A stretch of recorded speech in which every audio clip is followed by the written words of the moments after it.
পুরুষ ছিল না মহিলা? একটা লোক। আচ্ছা, তারপর ও কি করলো? ও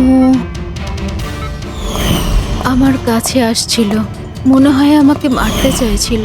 আচ্ছা আশিকা, তুমি ওখানে কোনো মহিলার লাশ দেখতে পেয়েছো? হ্যাঁ, দেখেছিলাম। মহিলার লাশ? ওখানে তো আমরা কোনো মহিলার লাশই পাইনি। স্যার, আমরা তো বকুলের মার্ডারের তদন্ত করছি। এর মধ্যে আবার নতুন কেস এলো কোথা থেকে? কোন মহিলার লাশ? কে ছিল ওই মহিলা? আমি মনে করতে পারছি না, সবকিছু ধোঁয়া ধোঁয়া লাগছে। আচ্ছা, এ আমাদের বোকা বানাচ্ছে না তো? বুঝে উঠতে পারছি না এ কোন মহিলার কথা বলছে, কোন মহিলার কথা বলতে চাইছে। আশিকা, তুমি বকুলকে কেন মেরেছো? কেন মেরেছো বকুলকে? ঠিকই হয়েছে যে ও মরে গেছে। তাছাড়াও যদি বেঁচে থাকতো তাহলে আমাকে রাস্তায় ভিক্ষে করতে হতো। কেন? ঘাড় ধাক্কা খেতে কেন? চরিত্রহীন প্রমাণ করতে চাইছিল, ডিভোর্স চাইছিল আমার থেকে। আচ্ছা, ওই মৃত মহিলা, উনি কে ছিলেন? আমি আপনাদেরকে বললাম তো, মনে করতে পারছি না। দেখো আশিকা, আমরা ওখানে কোনো মহিলার লাশ খুঁজে পাইনি। তাহলে সেই লাশটা গেল কোথায়? আমার যখন জ্ঞান ফিরছিল তখন ওই লাশও ওখানে ছিল না। আর ওই যে ফ্লোরেসেন্ট অরেঞ্জ কালারের জ্যাকেট পরা লোকটা? ওটা খুবই অস্পষ্ট আমার কাছে, ওই দরজাতেই দাঁড়িয়েছিল। হতে পারে আমার জ্ঞান হারানোর অপেক্ষায় ছিল।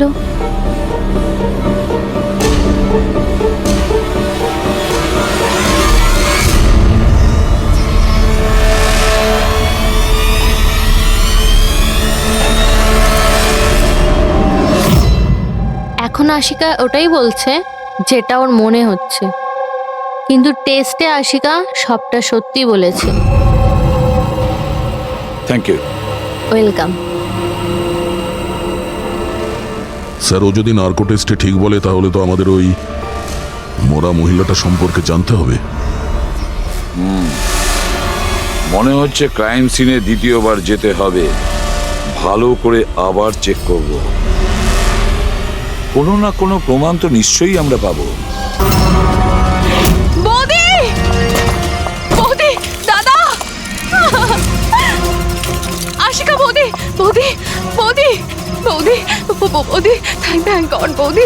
বৌদি! বৌদি, এইসব হলো কি করে? কে করেছে এইসব? মরে গেছে বকুল, ঝামেলা শেষ।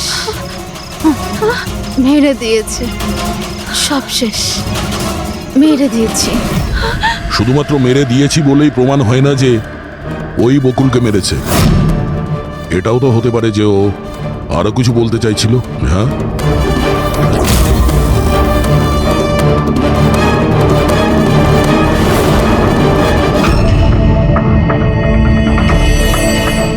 একটা কথা বলো, বকুল যখন খুন হয় তখন তোমরা সবাই কোথায় ছিলে? কোথায় ছিলে তোমরা? আমি আর নিতিন তো এক বন্ধুর বিয়েতে খান্ডালা গিয়েছিলাম। কীর্তির ফোন এলো আর আমরা তাড়াতাড়ি চলে এলাম। আমার বিজনেস মিটিং ছিল হোটেল কিটসে। ওখানে একজন ক্লায়েন্টের সঙ্গে ডিনার ছিল। নিতিনের ফোন পাওয়া মাত্র আমি এখানে চলে আসি। আর আপনি কীর্তি, আপনি কোথায় ছিলেন? আমি তো বাইরে গেছিলাম। কীর্তি বাইরে গিয়েছিল, কাকাবাবু ক্লায়েন্টের সঙ্গে মিটিং এ ব্যস্ত ছিলেন, আর আপনারা দুজন খান্ডালা গিয়েছিলেন। আর সেই সময়ে বকুল আর আশিকা বাড়িতে একাই ছিল, তাই তো? বকুলদারও তো ব্যাঙ্গালোর যাওয়ার কথা হয়েছিল, দাদার 11টার ফ্লাইট ছিল। আর আশিকা বৌদি তো পার্টিতে গেছিল। আপনারা কেউ বাড়িতে ছিলেন না? তাহলে ব্যাঙ্গালোর যেতে গিয়ে বকুল ফিরে এলো কেন? আর এই আশিকা, ও পার্টি থেকে ফিরে এলো কেন? সেটা আপনি কি আশিকা বৌদিকে জিজ্ঞাসা করুন না, যে বৌদি এত তাড়াতাড়ি কি করে ফিরে এসেছিল। বৌদি তো এটা বলে গেছিল যে বৌদি সকালে ফিরে আসবে। ওটা তো আমরা ওনাকে জিজ্ঞাসা করবই। এবার আপনি বলুন যে আপনি কোথায় ছিলেন তখন? আমার মা তো ব্যান্ড্রায় থাকে, আমার মায়ের হঠাৎ ফুড পয়জনিং হয়েছিল, আমি তো মায়ের কাছে ছিলাম আর ওখান থেকে ফিরেছিলাম আমি। বাহ দয়া, প্রতিটা কথা এক্সপ্লেনেশন আছে। যে বকুলের খুনের সময় আমি ওখানে ছিলাম, এখানে ছিলাম, আমি ওখানে গিয়েছিলাম, সবকিছুর ব্যাপারে এক্সপ্লেনেশন আছে। কিন্তু সবাই মন দিয়ে শুনুন একটা কথা, যে সিআইডির কাছে কোনো সত্যি বেশিক্ষণ গোপন রাখা যায় না, সেটা সামনে আসবেই।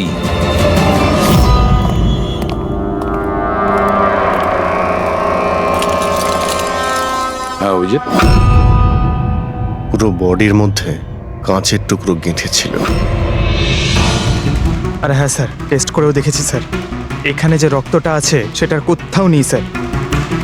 একটা কাজ করো, বাড়িটাকে খুব ভালো করে তল্লাশি করো, দেখো কিছু না কিছু প্রমাণ নিশ্চয়ই পাবে, তাই না?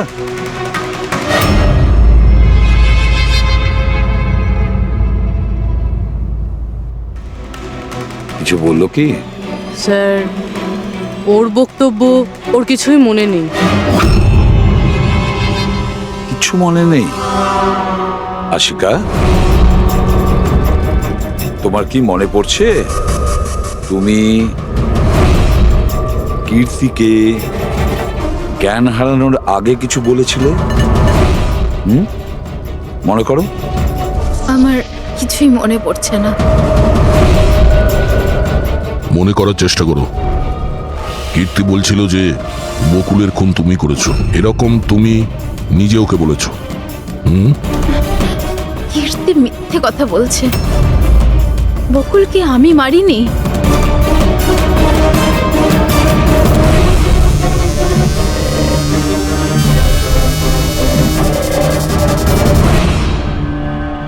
স্যার, এ আবার স্মৃতিশক্তি চলে যাওয়ার অ্যাক্টিং করছে না তো?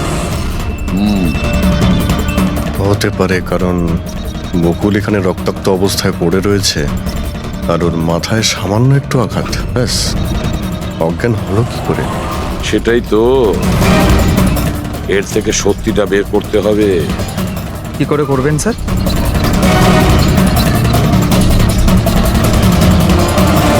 সত্যি কথাটা বলিয়ে নেব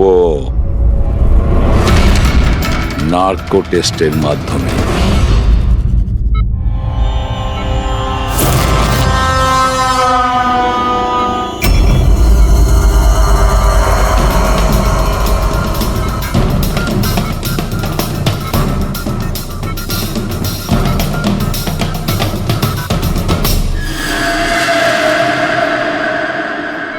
আঠারোই এপ্রিল রাতে যখন পার্টি থেকে বাড়িতে ফেরেন, কি হয়েছিল? আমি বাড়িতে ঢুকলাম, বকুল চিৎকার করছে। তারপর কি হয়েছিল? তারপরে আমি ঘরে গেলাম দেখার জন্য। কি দেখলেন আপনি? আমি গিয়ে দেখলাম যে বকুল ওখানে দাঁড়িয়ে আছে, ওর পিঠ থেকে রক্ত বেরোচ্ছে, আর আমি ওখানে একটা মেয়ের লাশ পড়ে আছে সেটা দেখতে পাই। আমি খুব রেগে গেছিলাম, আর আমি ওখানে পড়ে থাকা একটা কাঁচের টুকরোকে উঠিয়ে নিলাম।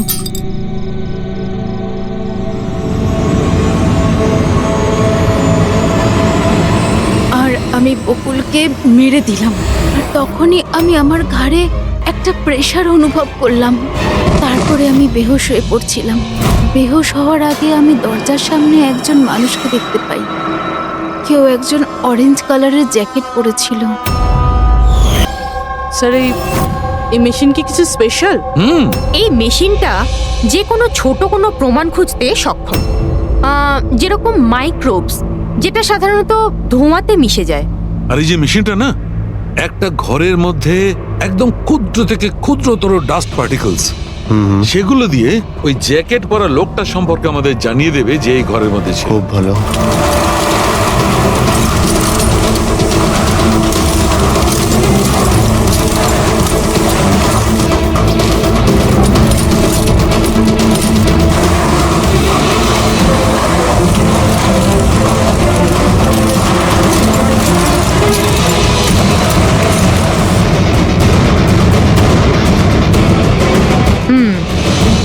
এই দেখুন, যেটা আমাদের নজর এড়িয়ে গিয়েছিল সেটাই মেশিনটা খুঁজে দিল।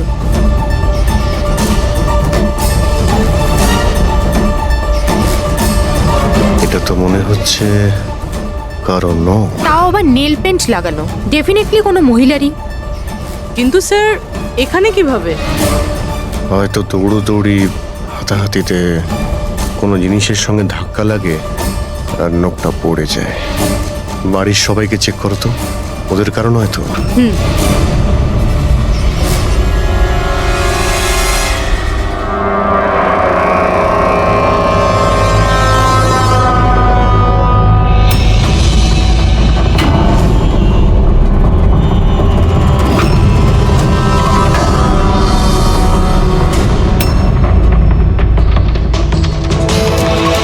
স্যার হ্যাঁ, ওই বাড়ির তো কারণ নয়, হয়তো ওই মহিলার হবে যার লাশ আশিকা দেখেছিল।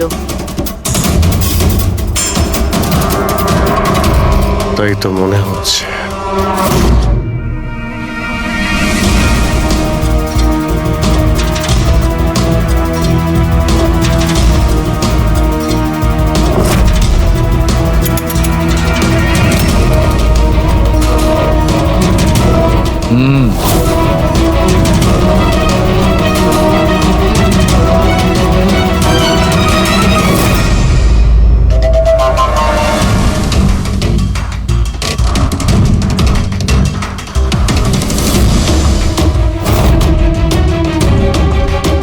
এই ব্যাপার সরকার। রাইট। জানতে পেরেছো এই নখ থেকে এটা কার? স্যার এই নখটা ডিএনএ কোনো ফ্যামিলি মেম্বারের সঙ্গে ম্যাচ করে। কিন্তু একটা কথা জানা গেছে বস, এই নখটা যারই হোক না কেন ও একজন মহিলা, আর তার বয়স 20 থেকে 25 বছর। 20 থেকে 25 বছরের মহিলা? আর একটা কথা, হ্যাঁ,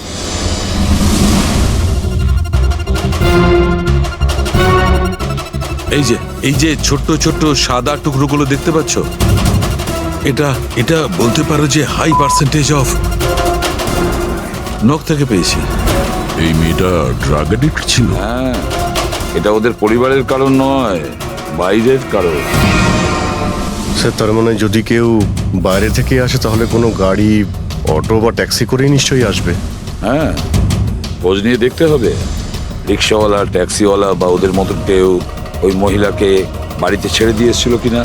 স্যার ওই আশিকা বলছিল কোনো সাফাই কর্মী অরেঞ্জ কালারের জ্যাকেট পরেছিল ওখানে। বেহুশ হওয়ার আগে আমি দরজার সামনে একজন মানুষকে দেখতে পাই, কেউ একজন অরেঞ্জ কালারের জ্যাকেট পরেছিল। ও কে, কোথা থেকে এসেছিল, কোথায় উধাও হয়ে গেল, ওর ব্যাপারে খোঁজ নিতে হবে। স্যার যত ড্রাগ পেডলার্স আছে ওদের কাছে জানতে হবে যে কত মহিলা এই হাই ডোজের ড্রাগস নেয়। অভিজিৎ, একটা কাজ করো, রিক্সাওয়ালা আর ট্যাক্সিওয়ালার কাছে খোঁজ নাও যে ওনাকে বাড়িতে ছেড়ে দিয়ে এসেছিল কিনা, আর মিসিং পার্সনস রিপোর্ট চেক করো। স্যার শহরে যতগুলো ড্রাগ পেডলার আছে না, সবার কাছে গিয়ে খোঁজ নাও, দেখো ওরা এমন কোনো মহিলাকে চেনে কিনা যে হাই কোয়ালিটির ড্রাগ ব্যবহার করে। আর আমরা গিয়ে ওদের বাড়ির লোকের সঙ্গে কথা বলি, দেখা যাক ওরা কোথায় যায়, কি করে ওই ঘটনার সময়।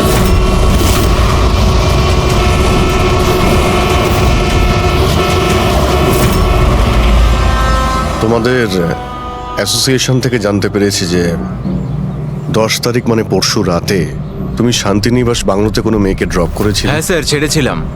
তখন টাইম কত ছিল মনে আছে স্যার তোমার? প্রায় 1টা নাগাদ, ওই বাংলোতেই। স্যার ও নেশার ঘরে ছিল আর বারবার ওর স্বামীকে গালি দিচ্ছিল। আচ্ছা, হ্যাঁ স্যার।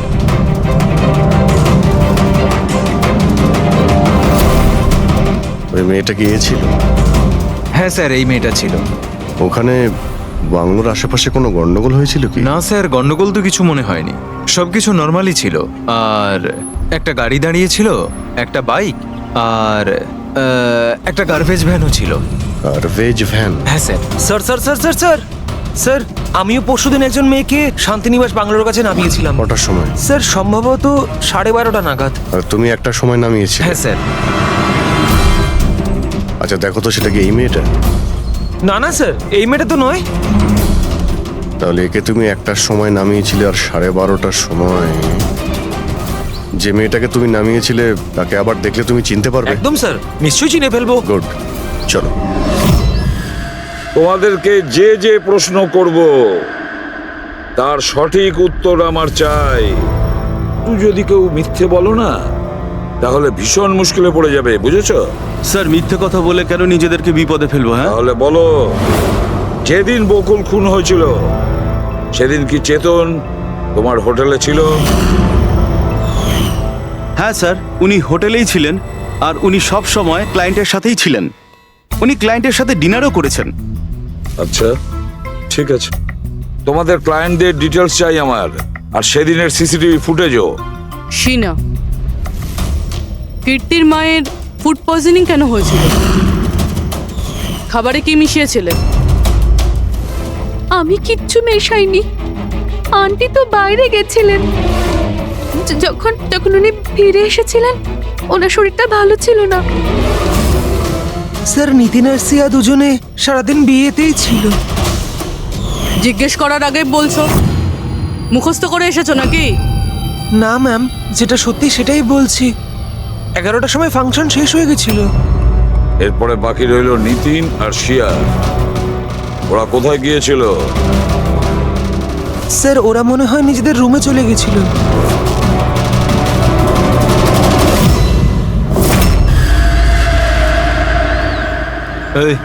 এই মাল কোথায় পাওয়া যাবে?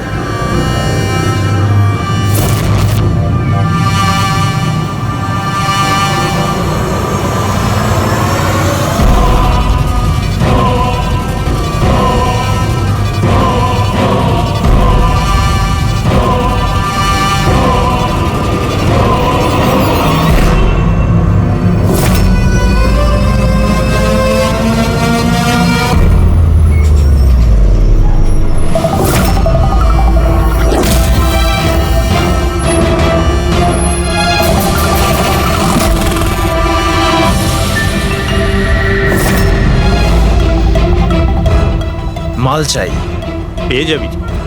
কতটা চাই আর পেমেন্ট কিভাবে করবি? পেমেন্ট মাল ব্যবহার করার পরে। মাল ব্যবহার করার পর দেখ, পালানোর ব্যাপারে না চিন্তাও করিস না।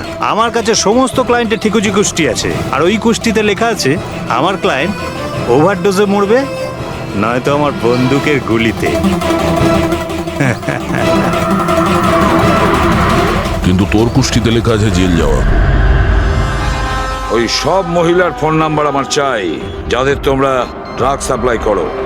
তাড়াতাড়ি দাও।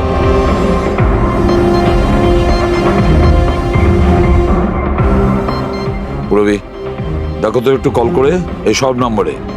দেখো কেউ আবার উধাও হয়ে যায়নি তো।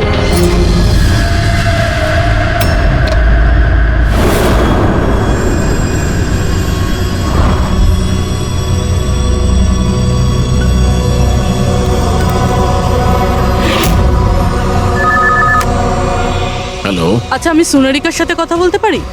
দেখুন, ও তো দুদিন ধরে কাজে আসছে না। কি? এ নিয়ে তো আমাদেরও চিন্তা হচ্ছে। দুদিন ধরে? ঠিক আছে, থ্যাংক ইউ স্যার। হ্যাঁ স্যার, ডায়েরিতে যে ছবিগুলো ছিল ওর মধ্যে থেকে এই মেয়েটা নিখোঁজ। এই মেয়েটার নাম সোনারিকা, আর এ একটা বারে কাজ করে। ও, দুদিন কাজে যায়নি। একে দেখে বলো তো, এ কি তোমার ক্লায়েন্ট ছিল? হ্যাঁ স্যার। তুমি কি এই মেয়েটাকে নামিয়েছিলে? হ্যাঁ স্যার, এই ছিল, এই মেয়েটাই। আশিকা নিশ্চয়ই একে দেখেছিল। বকুলের ফ্যামিলির সবাইকে ভেতরে নিয়ে এসো। একটু মন দিয়ে দেখুন এই ফটোটা। এই সেই মেয়েটা যার লাশ আপনাদের ঘরে পাওয়া গেছে। আপনারা চেনেন নাকি? হ্যাঁ না স্যার। আমি দেখেছি স্যার, বকুল তার সাথে 2 মাস আগেই। বকুলের সঙ্গে দেখা হয়েছিল 2 মাস আগে? কোথায় দেখেছিলেন? একটা হোটেলের বাইরে। আর দাদা বলেছিল ইনি দাদার ক্লায়েন্ট। স্যার, কোনো ড্রাগ অ্যাডিক্টেড বারে কাজ করা কোনো মহিলার সঙ্গে বকুল ছিল, আর এনাদের বলেছে ওই মহিলা ওর ক্লায়েন্ট। কেন কেন মিথ্যে বলেছে ও?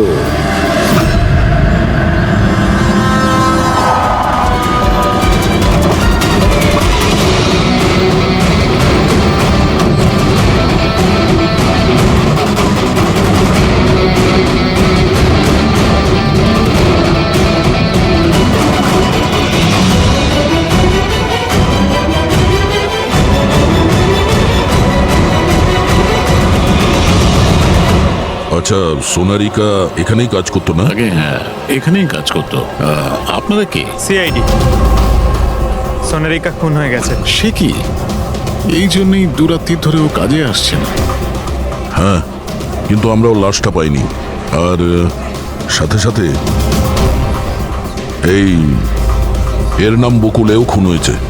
আমরা এটা জানতে চাই যে সোনারিকার সঙ্গে এই বকুলের কি সম্পর্ক ছিল? সম্পর্ক কি ছিল তা তো জানি না, তবে হ্যাঁ, এই লোকটা কখনো কখনো আমাদের বারে ওকে নিতে আসতো। এই ব্যাপারে আরো কিছু খবর আপনাদের তেজি দিতে পারবে স্যার। এই তেজিটাকে? স্যার, এই হলো তেজি। তেজি, সোনারিকা তোমার বন্ধু। এটা বলো যে এই লোকটার সঙ্গে সোনারিকার কি সম্পর্ক ছিল? স্যার, সোনারিকার সাথে বকুলের অ্যাফেয়ার চলছিল। বকুল ওর সমস্ত এক্সপেন্সিভ খরচগুলো দিত, কিন্তু ওর বকুলের বিরুদ্ধে সবসময় কোনো না কোনো অভিযোগ থাকতো। ঠিক কিরকম বলো তো? ওই তো, যেমন ধরুন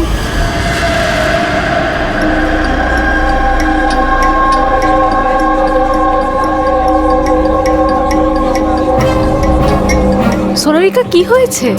আমি বকুলের সাথে এই সম্পর্কটা আর কন্টিনিউ করতে পারবো কিন্তু না। কেন, কি হয়েছে? না এই সম্পর্কটা রেখে আমি কোনো টাকা পয়সা পাচ্ছি না, ওই বকুল নিজের বউকে ডিভোর্স দিচ্ছে। কিছু একটা করতেই হবে। কি করবি তুই? ব্ল্যাকমেল। কি? আমি ওকে ব্ল্যাকমেল করব যে আমাকে এই নাটকটা করতে বাধ্য করেছে। তাহলে কেউ সোনারিকাকে টাকা দিচ্ছিল বকুলের সাথে ভালোবাসার নাটক করার জন্য? মাস্টারমাইন্ড তাহলে অন্য কেউ? হ্যাঁ, আর ওই মাস্টার মাইন্ডই প্ল্যান করে এই সোনারিকা আর বকুলকে মেরে দিয়েছে। কিন্তু আশিকার ওখানে আসা প্ল্যানের মধ্যে ছিল না।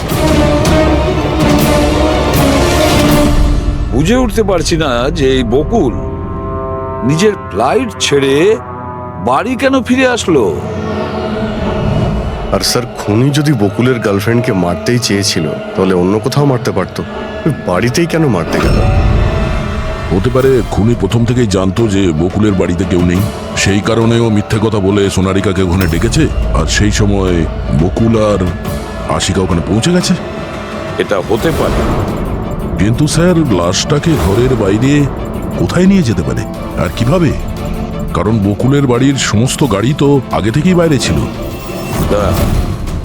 উনি যদি চাইতো তাহলে লাশটাকে টুকরো করে সুটকেসে নিয়ে যেতে পারতো, বা লাশটাকে টুকরো করে প্লাস্টিকে ভরে ডাস্টবিনেও ফেলে দিতে পারতো। ওই যে ডাস্টবিনগুলো আছে না বাইরে।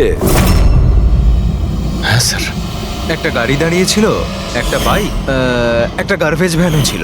কি রাত্রি 1টার সময়? রাত্রি 1টার সময় বাংলোর বাইরে ময়লার গাড়ি দাঁড়িয়ে ছিল? তার মানে স্যার এই খুনটা প্ল্যান করা ছিল। খুনি গার্বেজ ভ্যান নিয়ে এসেছিল লাশটাকে সরিয়ে ফেলার জন্য। আর স্যার, এই ফ্লুরোসেন্ট অরেঞ্জ কাপড় গার্বেজ ভ্যানের লোকেরাই তো পরে। স্যার, হ্যাঁ, চেতন যেই কোম্পানির বিজনেস ডিনারে গিয়েছিল, এই নামে কোনো কোম্পানিই নেই। আমার বিজনেস মিটিং ছিল হোটেল কিডসে। আর কীর্তির মা বাইরের কিচ্ছুই খায়নি। আমার মা ব্যান্ড্রয় থাকেন। মায়ের হঠাৎ করে ফুড পয়জনিং হয়েছিল, আমি তাই মায়ের কাছে আবার একবার ফুড পয়জন হোক কেমন?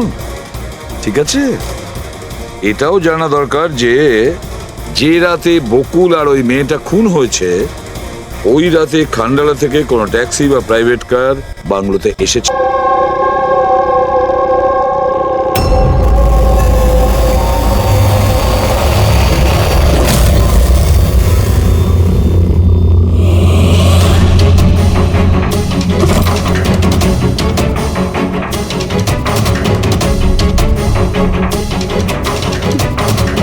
বকুলের সাথে আজকে আমাকে কথা বলতেই হবে, তাতে যা খুশি হয়ে যাক।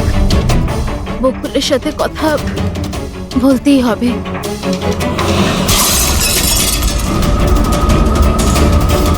বাড়িতে তো কেউ নেই, তাহলে এই আওয়াজ কিসের?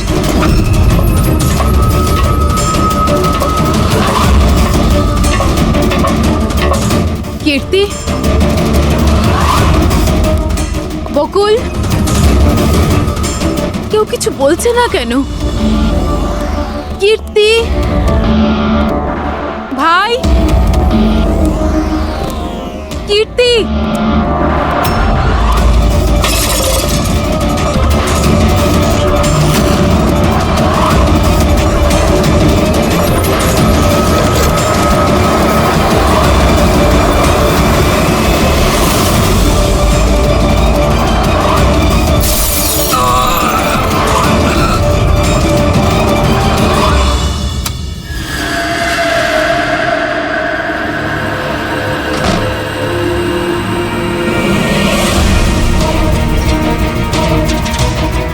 দাদার সুটকেস?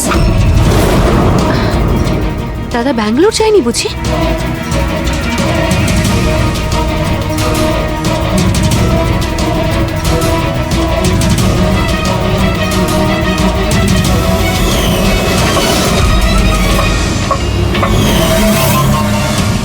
বৌদিও ফিরে চলে এসেছে।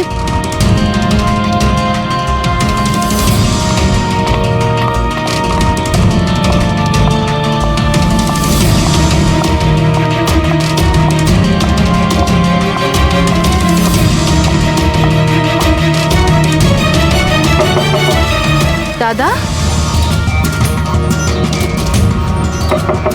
বকুলদা, দাদা তুই ব্যাঙ্গালোর যাসনি? বৌদি,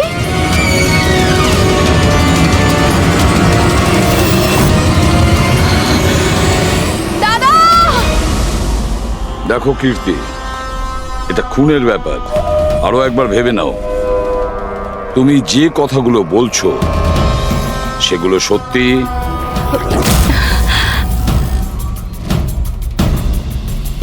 স্যার আপনি, আমাদের মনে হচ্ছে না এই ব্যাপারটা সত্যি। আপনার মনে হওয়া না হওয়াতে কিছু এসে যায় না। যখন আপনাকে কিছু জিজ্ঞাসা করা হবে তখনই বলবেন। হতে পারে ও সত্যি বলছে, কি জানি। আমি পাগল নই, আমি সম্পূর্ণ সুস্থ। আমি বলছি তো আপনাদের, আশিকা বৌদি নিজেই বলেছে, বৌদি নিজে দাদাকে খুন করেছে। তোমার মায়ের রোগের ব্যাপারে সত্যি সত্যি বলো। ওনার মেয়ের শিনার কথা অনুযায়ী ওনার এই অবস্থা ঘরের খাবার খেয়ে হয়নি। হ্যাঁ এটা সত্যি। মা ঘরের কোনো খাবার খায়নি, বরং মা তো আমাকে বলছিল যে মা ড্রাইভারের সাথে কোথাও বাইরে গেছিল আর কারে বসে কিছু ওষুধ খেয়েছিল। ওষুধ খেয়েছিল? হ্যাঁ, আমাদের ড্রাইভার অমনও তাই বলছিল। তোমাদের ড্রাইভার এখন কোথায়? স্যার, আমি সমস্ত ড্রাইভারদের নিয়ে এসেছি যারা গার্বেজ ভ্যান চালায়। আমরা একটা গার্বেজ ভ্যানের সন্ধান পেয়েছি, যেটা মাঝরাতে রাস্তার মাঝখানে দাঁড়িয়েছিল, যাতে লাশ বয়ে নিয়ে যাওয়া হয়েছিল। ভ্যানের ব্যাপারে জানতে পেরে গিয়েছি। সার্ভেলেন্স ক্যামেরাতে আমরা সেটা পরিষ্কার দেখতে পেয়েছি। কেন?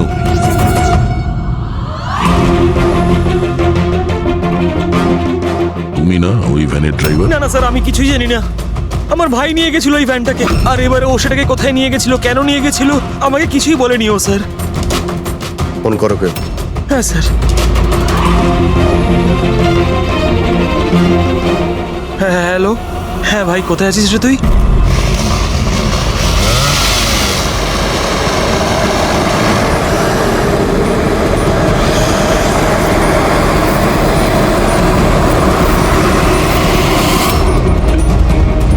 কি ভাই, কেমন আছেন?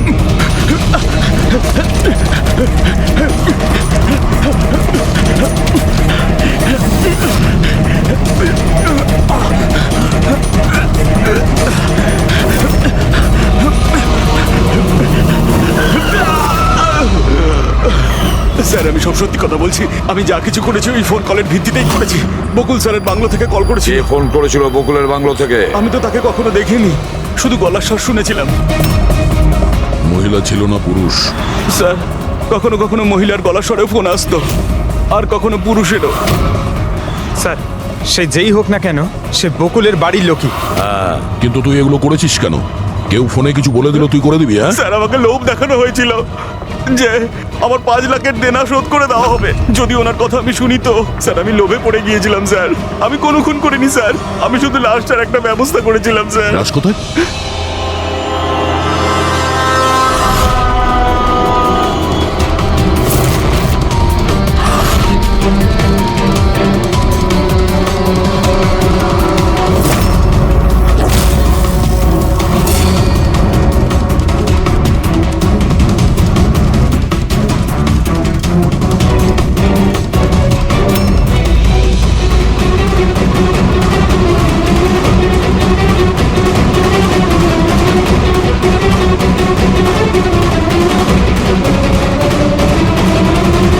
না, এই মেয়েটার গলা টেপা হয়েছে আর তাতেই ওর মৃত্যু হয়েছে। এই জন্য এর খুনের কোনো চিহ্ন খুঁজে পাওয়া যায়নি ক্রাইম সিন থেকে। আর এর পায়ের বুড়ো আঙ্গুলের নখটাও ভাঙা রয়েছে।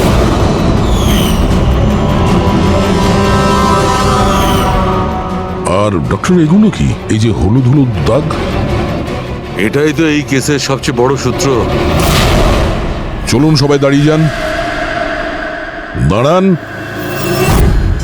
আর কত জিজ্ঞাসাবাদ করবেন আপনারা?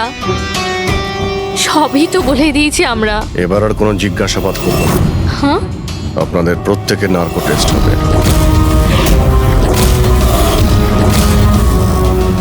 Narco test?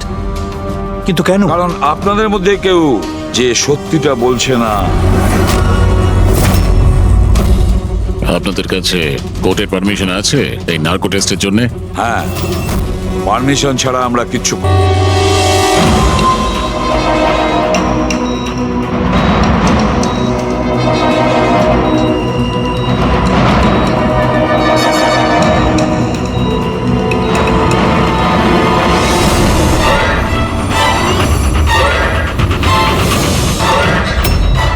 ঘুম আসছে? যা আমি আপনাকে বলবো তার সঠিক সঠিক উত্তর দেবেন, ঠিক আছে? সোনারিকাকে আপনি চেনেন? হ্যাঁ। বকুলের যে অ্যাফেয়ার ছিল ওর সাথে, এটাও জানতেন আপনি? হ্যাঁ, আমার দুজনকেই সন্দেহ হতো। তাহলে আশিকাই ওকে খুন করেছে? আশিকা তো সোনালিকাকে চিনতই না, তাহলে খুন কি করে করবে? আপনার এখন ঘুম পাচ্ছে? সোনারিকাকে আপনি চেনেন? না। বকুলের সাথে সোনারিকার অ্যাফেয়ার আছে, এটা কি আপনি জানেন? না। তাহলে আশিকাই কি ওকে খুন করেছে?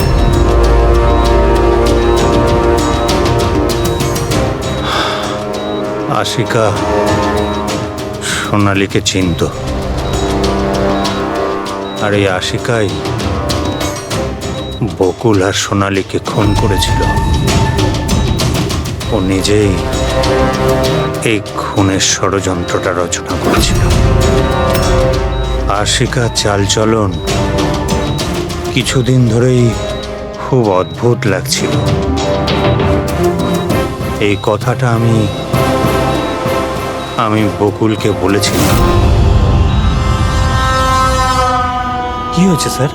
কিছুই হয়নি নিতিন, শুধু এটাই বলার ছিল টুথ সিরাম অ্যাপ্লাই করলে মানুষ শুধু এটুকুই উত্তর দেয় যতটুকু তাকে প্রশ্ন করা হয়, এর থেকে বেশি কিছু বলে না। ব্যাপারটা হলো মানুষের ব্রেন নিজের মেমোরি শেয়ার করে, কিন্তু ওপিনিয়ন দেয় না, যেটা তুমি দিয়েছো। এখন সব কথাগুলো সত্যি সত্যি বলে দে, নাহলে তোকে আসল সিরামটা দিতে হবে। আসল সত্যিটা মানে আমরা যে ইনজেকশনটা দিয়েছিলাম ওটা আসল ট্রুথ সিরাম ছিল না, ওটা গ্লুকোজ ইনজেকশন ছিল। হোয়াট? তোমাকে আমরা আগেই সন্দেহ করেছিলাম, কিন্তু চেয়েছিলাম সব সত্যিটা তুমি নিজের মুখেই স্বীকার করো। নিতিন, সবকিছু তুমি খুব চতুর ভাবে দিয়েছো, কিন্তু মেয়েটার গলায় যে হলুদ রং লেগেছিল না, সেটাই তোমাকে ধরিয়ে দিয়েছে। সেই হলুদ যেটা বিয়ের সময় তোমার হাতে লেগেছিল। এই যে হলুদ রঙের পার্টিকেলস গুলো দেখতে পাচ্ছ, এইগুলো আসলে হলুদ, আর এই হলুদের সঙ্গে আটা আর তেল মেশানো হয়েছিল। আটা, তেল আর হলুদ। মুখে কোনো হলুদ নেই, শুধু এইখানে, এই গলার কাছে। কোথা থেকে আসতে পারে এই হলুদ? স্যার শিয়া বলছিল যে ওরা খান্ডালা গেছিল বিয়ের জন্য, আর ওখানে গায়ে হলুদের অনুষ্ঠানে যুক্ত হয়েছিল। বকুল 500 কোটির রাজত্ব চালাতো, সেই রাজত্ব যেটা আমি তৈরি করেছিলাম, কিন্তু আমাকেই ওই রাজত্ব থেকে বার করে দেওয়ার চেষ্টায় ছিল। ওর সঙ্গে তুমি কথা বলতে, ওকে বোঝাতে। কথা বলার অনেক চেষ্টা করেছিলাম স্যার, অনেকবার চেষ্টা করেছিলাম, কিন্তু ও শুনতো তবে না। ভাই ছিল আমারও, আমি কখনো মারতে চাইনি ওকে, কিন্তু পুরো রাজত্বটা নিজের নামে করতে চাইছিল। সেজন্য আমি একটা প্ল্যান করলাম। কি প্ল্যান করেছিলে? বকুল আর আশিকার প্রায় প্রতিদিনই ঝগড়াঝাটি হতো। ও আশিকাকে ছেড়ে দিতে চাইছিল। আমি সোনালীকে টাকার লোভ দেখালাম, আর ওকে বললাম যে বকুলের সাথে মিথ্যে ভালোবাসার নাটক করে যাক। আর একদিন সময় হলে ওকে বিয়েও করে নিক। আসলে আমি এই সোনালীর মাধ্যমেই আমার হারানো রাজত্ব ফিরে পেতে চাইছিলাম। কিন্তু ওকে কেন মেরে দিলে? ও তো তোমার সঙ্গই দিচ্ছিল। সেটা প্রথমে স্যার, কিন্তু পরেও আমাকে ব্ল্যাকমেল করা শুরু করলো। আর সেই জন্যই তুমি মেয়েটিকে কায়দা করে বাড়িতে ডেকে নিয়েছো। হ্যাঁ স্যার, সেই রাতে আমি এমন সিচুয়েশন ক্রিয়েট করলাম যাতে কি সমস্ত লোক বাড়ির বাইরে থাকে। আমি ও ওয়াইফকে নিয়ে খান্ডালা চলে গেলাম, আর যেই আমার ওয়াইফ ওষুধ খেয়ে শুয়ে পড়লো, আমি সঙ্গে সঙ্গে ট্যাক্সি নিয়ে এখানে চলে এলাম, আর আমনকেও ডেকে নিলাম। সোনালীর ঘরে পৌঁছতেই, দেখো সোনালী, আমার কথাটা বোঝার চেষ্টা করো। যদি এই মাঝপথে তুমি আমার সঙ্গটা ছেড়ে দাও, তো আমার পুরো প্ল্যানটা বানচাল হয়ে যাবে। হয়ে যাক তোমার সব প্ল্যান বানচাল, আমার কিচ্ছু যায় আসে না তাতে। আর এমনিতেও ওই বকুলের প্রতি আমার কোনো ইন্টারেস্ট নেই। আমি ওকে ভালোবাসি না, আর ওকে বিয়েও করতে চাই না।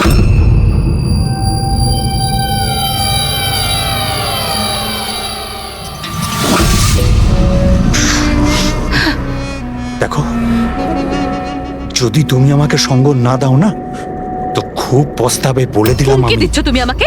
হুমকি দিচ্ছ? হ্যাঁ, এমনটাই ভেবে নাও।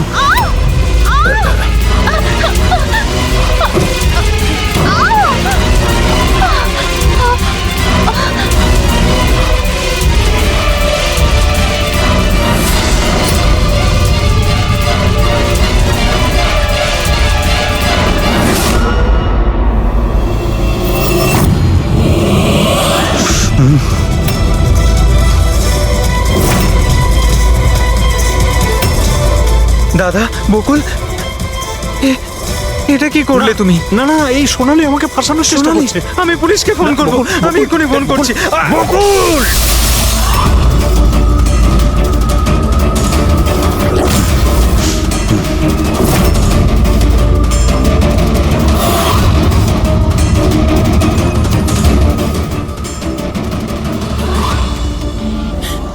বকুল!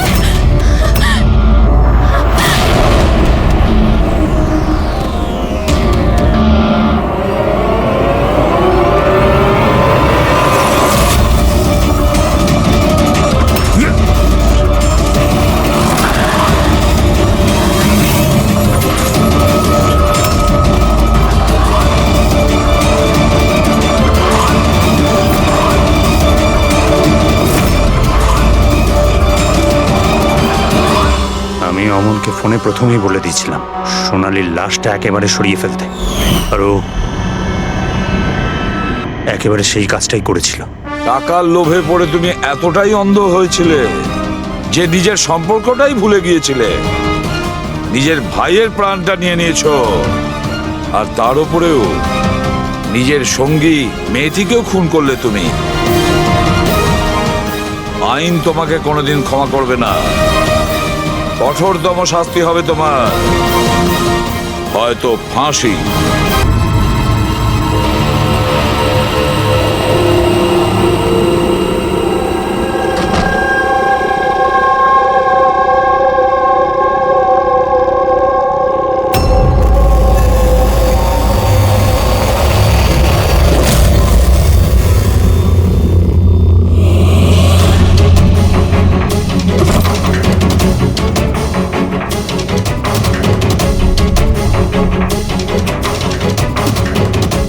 বকুলের সাথে আজকে আমাকে কথা বলতেই হবে। তাতে যা খুশি হয়ে যাক, বকুলের সাথে কথা বলতেই হবে।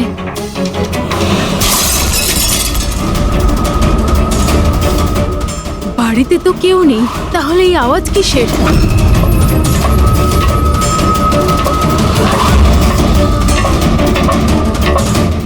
কীর্তি, বকুল, কেউ কিছু বলছে না কেন? কীর্তি ভাই, কীর্তি।